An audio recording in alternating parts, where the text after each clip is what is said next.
Good morning, PSW staff, clients, friends joining us for a lovely Thursday class. Welcome. I'm still cooking and still in a good mood from the Gypsy Kings class. If you didn't catch it, go on Vimeo and you can see the class. Great group, Gypsy Kings.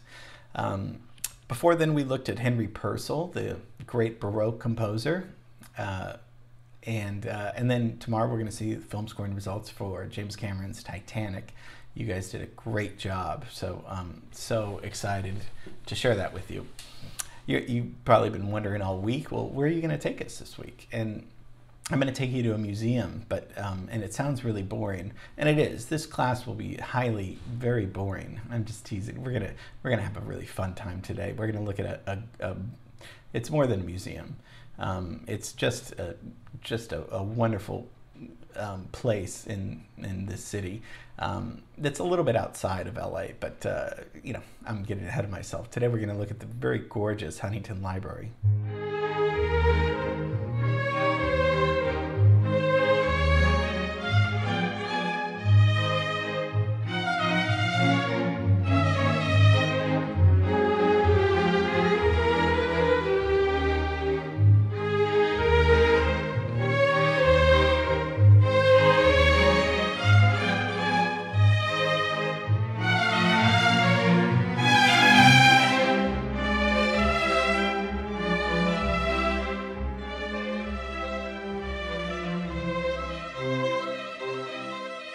Where is the Huntington Library?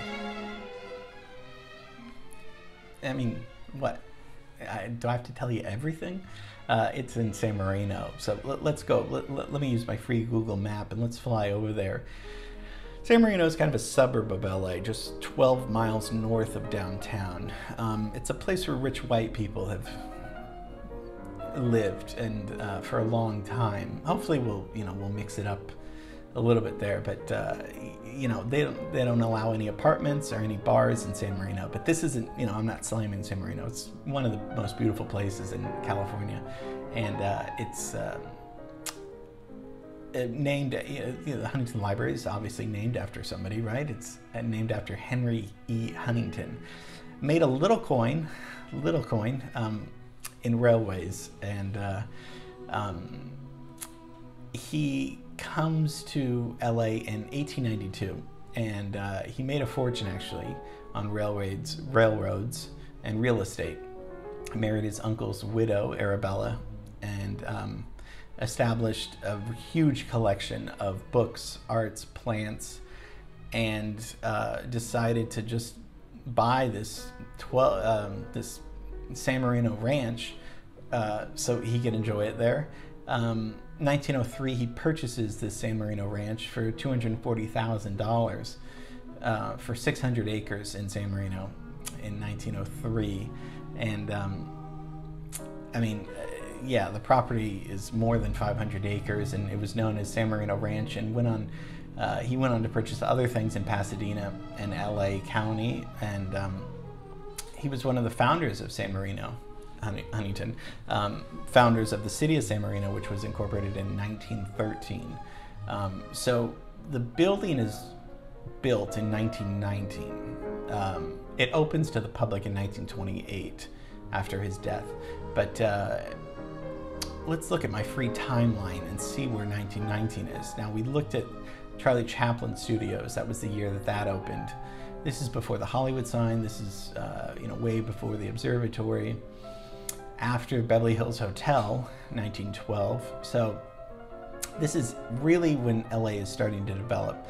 And Huntington is one of the founders of the boom of LA, along with somebody like Harry Chandler, who we looked at. Harry Chandler was the owner of the Times, was responsible for building the Hollywood sign, on this flimsy white material, originally just used to last, a few months or a year, but of course is still there.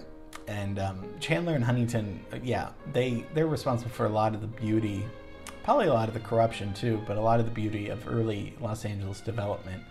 And the architect was Myron Hunt. We've looked at Myron Hunt. I feel like Hunt and his partner Elmer Gray were responsible for making the city that we love, I love, Lloyd loves, John loves, into something really beautiful.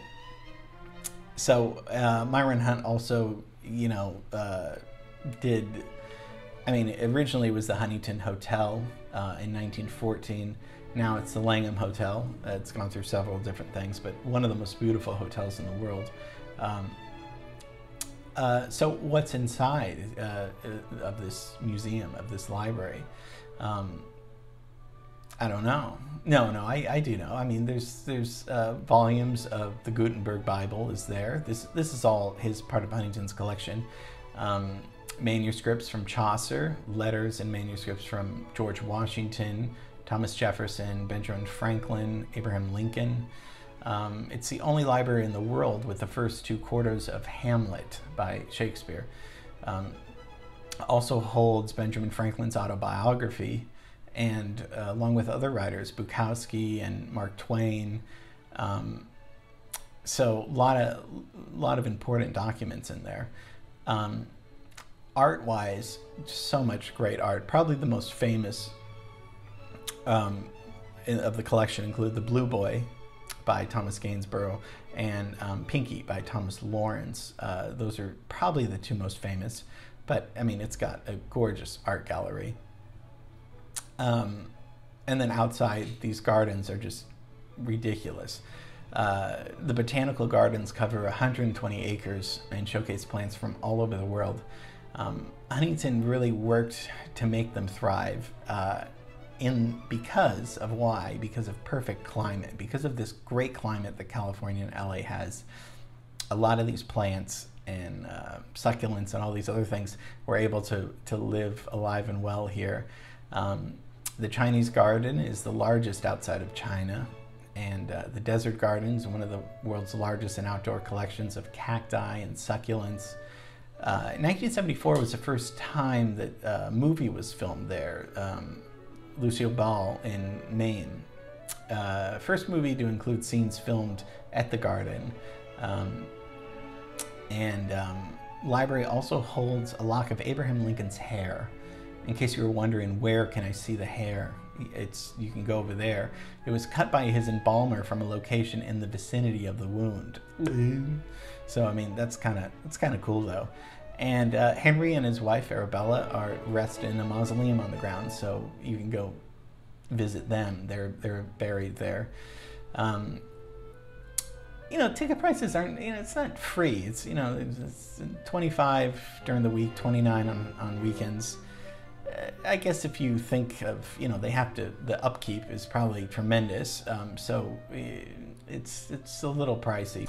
Very famous artist, Robert Rauschenberg, provocative, controversial artist, said that a visit to the Huntington inspired him to become an artist.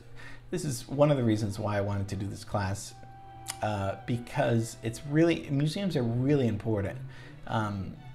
As much as we think that they're boring, when we're kids being brought there in the heat or, whatever like that, museums provide a space for the artist to think and to become an artist, perhaps.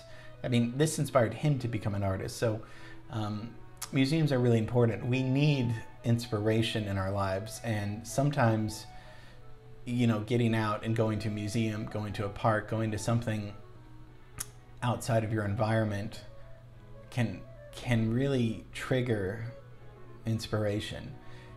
I mean, because I was just thinking of our Herb Alpert class weeks ago. Remember his trip to Tijuana inspired him to say, oh, I'm going to make music that sounds like it's from Mexico. That is a good example of people are very impressionable. Not, mostly kids, because kids are developing as they get older and they take in all these ideas, but it's never too late to be inspired. But mostly museums, parks, places outside, and places that have so much culture like Los Angeles can really create an artist. I mean, you can be a young kid and not know what you're doing and go to a museum and say, oh, that's what I want to do. And then that's how artists kind of, transcend and kind of relate to other people. So that's why I wanted to share this beautiful building, this beautiful town of San Marino.